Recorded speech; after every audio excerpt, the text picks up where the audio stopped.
నూజివీడు అంటేనే మొట్టమొదటిగా గుర్తొచ్చేది మామిడికాయలతో ప్రసిద్ధి. మామిడి పళ్ళ రారాజు నూజివీడు అంటారు. కానీ ఈ రోజున అదే నూజివీడు మామిడి సాగు అనేది క్రమేపీ తగ్గిపోతూ వస్తుంది. మామిడి పంట మార్పిడికి అయితే రైతులు ఆసక్తి చూపుతున్నారు. ఎందుకంటే కారణం దాదాపు ఈ ప్రాంతంలో ఉన్నటువంటి మామిడి తోటలు చాలా వరకు మామిడి పంటలు తొలగించే ప్రక్రియ మొదలైంది. ఏదైతే ఉందో కాపు ఆరుగాల పండించినటువంటి పంట దాదాపు ఎకరానికి వచ్చి 30 నుంచి 40 వేల రూపాయలు పెట్టుబడి అయితే అవుతుంది. పంట కాయ కాసి కోతకు వచ్చే టైంకి సరైన గిట్టుబాటు ధర లేక రైతులు అయితే పంట తీసేసే పరిస్థితి జరుగుతుంది. కానీ ఈ ప్రాంతంలో ఉన్నటువంటి కొన్ని మొక్కల కంపెనీల వల్ల ఈ రోజున మామిడి రైతులు ఎంతో కొంత ఈ యొక్క మొక్కల కంపెనీలు ఎంతో ఉపయోగపడుతుంది. దానికి సంబంధించి ఎక్కువగా మొక్కల కంపెనీలకు వచ్చేసి దాదాపు పచ్చళ్ళ తయారీకి కానీ స్లైస్కి కానీ దాదాపు ఇట్లా తోతాపూర్ కాయను వచ్చి దాదాపు 5-6 రకాలకు సంబంధించిన రకాలుగా ఇక్కడ నుంచి ఎక్స్పోర్ట్ చేయడం జరుగుతుంది. ప్రస్తుతం మనం ఇక్కడ వెంకటాద్రిపురం దగ్గరటువంటి లక్ష్మీ ఎంటర్ప్రైజ్ ఎక్కడైతే ఉన్నాం, ఏదైతే ఉందో ఈ తోతాపూర్ కాయలకు సంబంధించి చూసుకోవచ్చు. ఈ తోతాపూర్ కాయ పంట అనేది దాదాపు ఇదే వచ్చేసి మార్కెట్లోకి వెళ్తే దాదాపు కేజీ వచ్చి ₹4 ₹5 అనే పరిస్థితి, ₹3 కూడా లేని పరిస్థితి. కానీ ఈ రోజు ఇది మొక్కల కంపెనీలు ఉండటం వల్ల ఈ తోతాపూర్ కాయని కేజీకి వచ్చి ₹6 చొప్పున కొనుగోలు చేస్తున్నారు.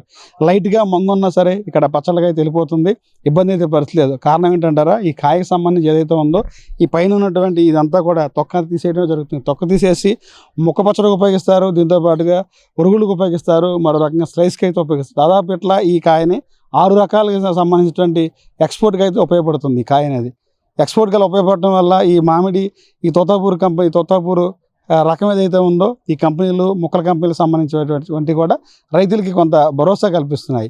ఈ మొక్కల తోతాపూరి మిగతా పంటలకు వచ్చేసరికి మిగతా ఏదైతే ఉందో ఇచ్చేసి బంగినపల్లి కానీ రసాలు కానీ చూస్తే ఈ రోజున కొనే పరిస్థితి లేదు. దాదాపు ఏదైతే ఉందో దానికి సంబంధించి గత వారం రోజుల నుంచి చూస్తే ఆంధ్ర రాష్ట్రంలో దాదాపు డీజిల్ కొరత అయితే ఉంది. డీజిల్ కొరత ఉండటం వల్ల మామిడి కోతలు కూడా కొయ్యని పరిస్థితి ఉంది. కాయ ఎక్స్పోర్ట్ చేయాలైనా వాహనాలకు సంబంధించిన డీజిల్ లేక చాలా ఇబ్బంది అయితే పడుతుంది. కానీ రాష్ట్ర ప్రభుత్వం స్పందించి దీని మీద చర్యలు తీసుకుంటామని చెప్పి అన్నారు తప్ప దాని పరిస్థితి అయితే పెండింగ్ అయితే అలాగే ఉంది. కానీ ఈ రోజున ఏదైతే ఉందో ఈ తోతాపూర్ కాయలకు సంబంధించి తోతాపూర్ రైతులు ఏదైతే ఎక్కువ పంటలు సాగు చేశారో వారికి అందరూ కూడా ఈ మొక్కల కంపెనీలు అనేది ఒక అక్షయ పాత్రలాగా ఉందని చెప్పారు. దాదాపు మిగతా ప్రాంతాల్లో ఈ తోతాపూర్ కాయల్ని కొనే పరిస్థితి అయితే లేదు. మంగుంటే కనీసం వీళ్ళ మొహాలు కూడా చూసే పరిస్థితి లేదు. కనీసం వచ్చి కేజీకి వచ్చిన తర్వాత ₹3 ఇస్తావా ₹2 ఇస్తావా అని దళారుల మధ్య చాలా ఇబ్బంది పెట్టే పరిస్థితి అయితే ఉంది. కానీ ఏదైతే ఉందో మార్కెట్లో ఆ రకంగా దళారులు ఇది చేస్తుంటే ఈ మొక్కల కంపెనీలు వచ్చి అయితే మాత్రం ఈ పచ్చళ్ళకి సంబంధించి కానీ స్లైస్కి సంబంధించి కానీ వివిధ రకాల వాటికి ఉపయోగిస్తారు కనుక లైట్గా మంగున్నా సరే ఇక్కడ కొనుగోలు చేయడం జరుగుతుంది. కేజీకి వచ్చి మినిమం ధర ఇంత ధర వస్తుంది అనేది ఒక నమ్మకం అయితే రైతులు కలిగించే పరిస్థితి అయితే ఉంది.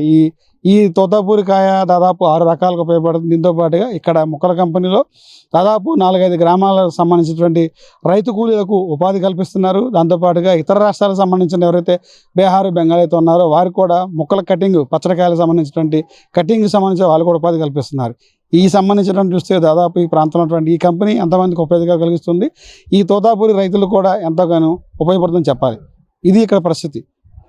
దీంతో పాటుగా రాష్ట్ర ప్రభుత్వం స్పందించి బంగినపల్లి రసాలు ఇంకా మిగతా రకాలు అయితే ఉన్నాయో వాటికి కూడా కనీసం మద్దతు ధర కల్పించాలని చెప్పి కూడా రైతులు అయితే కోరుతున్నారు. ఇది ఇక్కడ పరిస్థితి. కెమెరామ్యాన్ నితిన్తో రాజ్ కమల్, S4 మీడియా, వెంకటాపాలెం నుంచి.